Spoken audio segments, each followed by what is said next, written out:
So how in the world does a dietary supplement get tied up with CIA psychic spies and ancient Egyptian secrets? Well, today we're going to find out. We're diving into a true masterclass in marketing storytelling.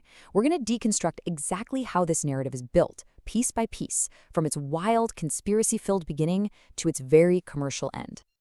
Every great story needs a hook, right? And I mean, look at this headline. This thing is designed to make you slam on the brakes. It's not just a claim, it's this huge promise. It's got the thrill of a spy movie mixed with the promise of changing your own life. It's the perfect doorway into a really, really carefully built world. Okay, so here's how we're going to break this down. There are 5 main parts to this story. We'll start with the whole psychic spy thing, then we'll jump back to some ancient mysticism, uncover a modern-day cover-up, follow one guy's personal journey to the truth, and then see how it all leads to, you guessed it, a product you can buy. All right, first up, the psychic spy secret. This is the hook. You gotta have a powerful opening, and this one really leans into our fascination with government secrets and, the idea of having superhuman powers. Now, this is where things get really clever. They use real names you can look up. Stanford, the CIA, NASA. It's a technique called truth wrapping, where you surround a really fantastic claim with a bunch of real factual stuff to make it all feel more believable.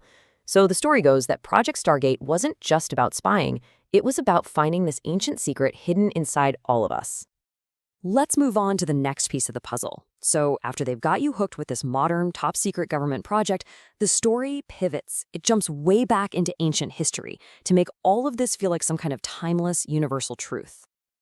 And let's meet the star of the show, the pineal gland.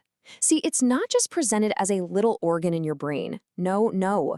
In this story, it's your third eye. It's a mystical gateway to the cosmos.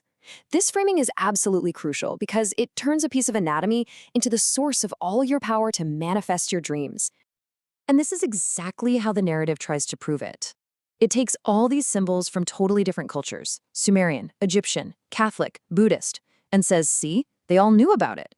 The marketing points to all this stuff as evidence that this knowledge isn't new, it's ancient, it's sacred, and it's been hidden right in front of our eyes this whole time. And boom, there it is. This question is pulled right from their own material. It's such a classic technique. By asking this, they're not just telling you something, they're inviting you to connect the dots. You start to think, wow, maybe it's not a coincidence. It pulls you in and makes you feel like you're uncovering the secret yourself.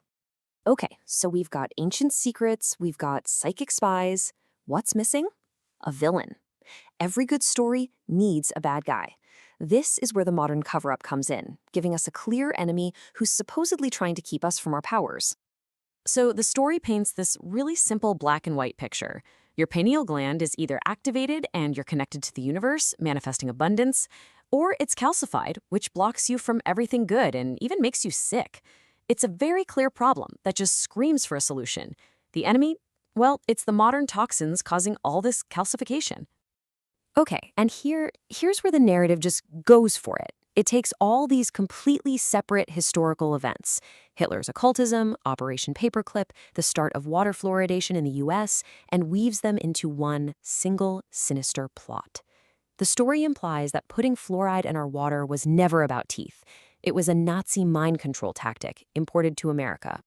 And this is what they present as the smoking gun.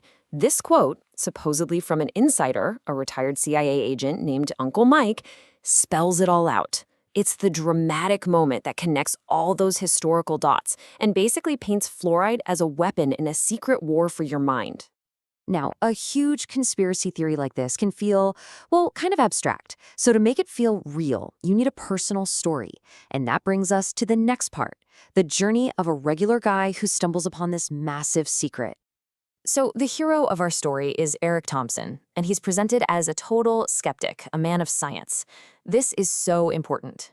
His journey from, this is crazy, to, oh my God, it's real, is meant to be the same journey they want the audience to take. His transformation, ending with him getting the secret formula on a napkin from his CIA uncle, it makes this unbelievable story feel strangely personal and grounded. And that brings us to the grand finale. After building this epic world of spies, ancient secrets, and a giant conspiracy, the entire narrative pivots. It funnels all of that drama and history down to one single, tangible thing, you can buy. You see how this works? They build up this massive, complicated, terrifying problem, and then they offer you this incredibly simple 3-step solution. It's genius, really. It takes this overwhelming story and turns it into a clear, actionable plan. Detox, decalcify, supercharge. Easy. And to make the solution feel real and scientific, they list out all these specific exotic-sounding ingredients: purified iodine, chaga mushroom, amla fruit. These aren't just herbs. They're framed as the actual tools that ancient wise men and secret government spies used. Each one has a job to do in the 3-step plan, which just reinforces the idea that this is a real, targeted formula. And for the final touch, social proof. It's a classic marketing move. They use a big, super specific number, like 19,651, because psychologically it feels more real than a round number like 20,000. It suggests that this isn't some fringe idea. It's a solution that a whole community of thousands has already validated. It's designed to quiet any last-minute doubts you might have.